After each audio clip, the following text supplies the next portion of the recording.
की सबसे बड़ी कंपनी। मुझे लगा नहीं था कि सनी उनके साथ डील क्रैक कर पाएगा, पर लड़के ने वाकई कर दिखाया।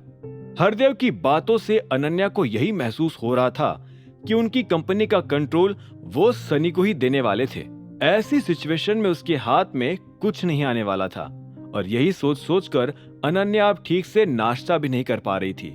प्रोटॉन तो एक एडवर्टीजमेंट कंपनी है ना पापा जी, और अनन्या ने भी तो कॉलेज में अपना स्पेशलाइजेशन एडवर्टीजमेंट ही लिया था ना। मुझे तो लगता है वो उनसे और भी अच्छे से डील कर सकती थी। शर्मिला ने अनन्या की तरफदारी करते हुए कहा, हाँ, पर इन मैडम के पास टाइम भी तो होना चाहिए ना बिजनेस के बारे में सोचने का। जब ये दोस्तों के साथ गाड़ियों में घूम रही थी, क्लब में जा रही थी, शॉपिंग करने जा रही थी, तब सनी अकेले ही प्रोटॉन के साथ मीटिंग्स हैंडल कर रहा था। अब जब उसकी मेहनत से ये डील फाइनल हो पा रही है, तो तुम कह रही हो कि तुम्हारी बेटी और बेहतर कर सकती थी। हरदेव ने शर्मिला को ऊंची आवाज में जवाब दिया। उसने वो सब कुछ कह दिया था जो वो अनन्या के लिए अपने अंदर दबाए बैठा था। हरदेव की बातें सुनकर अभिनव को भी लग रहा था कि ये डील सनी की ही मेहनत से हुई थी।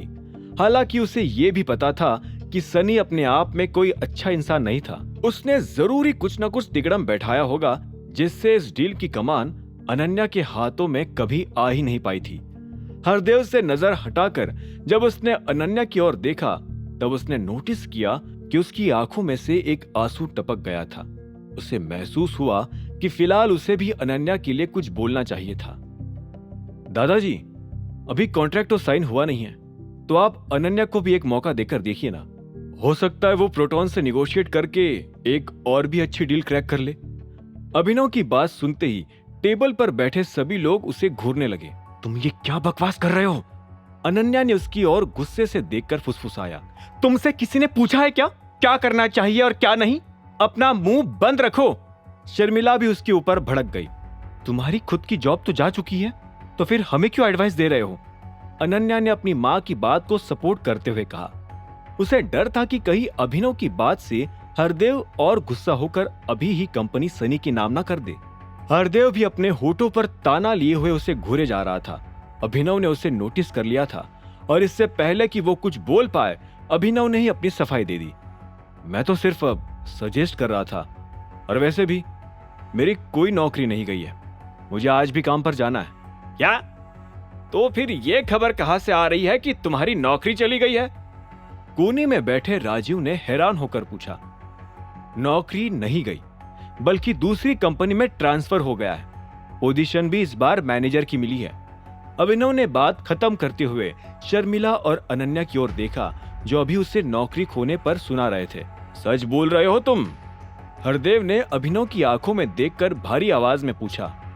सच कह रहा हूं दादाजी, नई जॉब भी अकरम के रेफरल से ही मिली है। अभिनव ने सिर हिलाकर कॉन्फिडेंटली कहा। इतनी जल्दी प्रमोशन हो गया? बहुत खूब। हरदेव ने पानी पीते हुए कहा। उनकी बात सुनकर अभिनव के चेहरे पर भी गर्व से हल्की सी मुस्कान आ गई थी। नैपकिन से अपना मुंह पोंछकर फिर से हरदेव ने आगे बोलना शुरू किया। मुझे अभिनव की बात में दम लग रहा है। इस डील में अनन्या को भी शामिल होना चाहिए। हरदेव ने अनन्या की ओर देखा।